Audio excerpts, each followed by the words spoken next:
তো নিয়েছি প্রদীপ করের ব্যাপারে আমরা রাস্তায় নামব। আমরা মানুষকে অভয় দেব, আপনারা কেউ ভয় পাবেন না। তৃণমূল কংগ্রেসের মমতা ব্যানার্জির সৈনিকেরা, অভিষেক ব্যানার্জির সৈনিকেরা আপনাদের পাশে আছে। অবৈধভাবে যদি আপনার নাম বাদ দেওয়া হয় তাহলে আইনগতভাবে আমাদের দল আপনার পাশে থাকবে। আমরা সর্বতোভাবে আপনাদের পাশে আছি, আপনারা কেউ ভয় পাবেন না। আর এই আন্দোলনের আমরা রাস্তায় নেমে আন্দোলন করব এবং ভোটার লিস্টের এই কাজ হওয়ার সময় আমরা মানুষের পাশে থাকব। আমরা ওয়ার্ডে ওয়ার্ডে, অঞ্চলে অঞ্চলে ক্যাম্প করব, যাতে মানুষ কোনো বিপদে পড়লে আমাদের ক্যাম্পে এসে সাহায্য নিতে পারে। আমি আপনাদের মাধ্যমে সমস্ত স্তরের মানুষকে মমতা বন্দ্যোপাধ্যায়ের বার্তা পৌঁছে দিতে চাই যে আপনারা কেউ অহেতুক ভয় পাবেন না।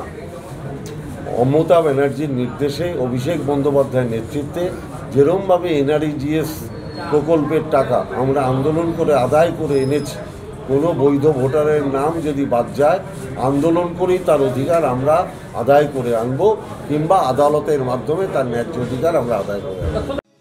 এয়ার ইনফ্রাস্ট্রাকচারের উদ্যোগে অহনা অ্যাপার্টমেন্ট, বারাসাতের হৃদয়পুরে নৃপেন ঘোষ সরণিতে তৈরি হচ্ছে নতুন আবাসন প্রকল্প।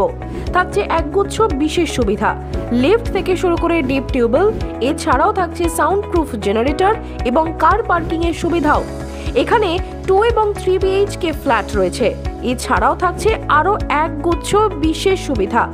বিস্তারিত জানতে ফোন করুন স্ক্রিনে দেওয়া ফোন নম্বরে। সাধ্যের মধ্যে স্বাদ পূরণ।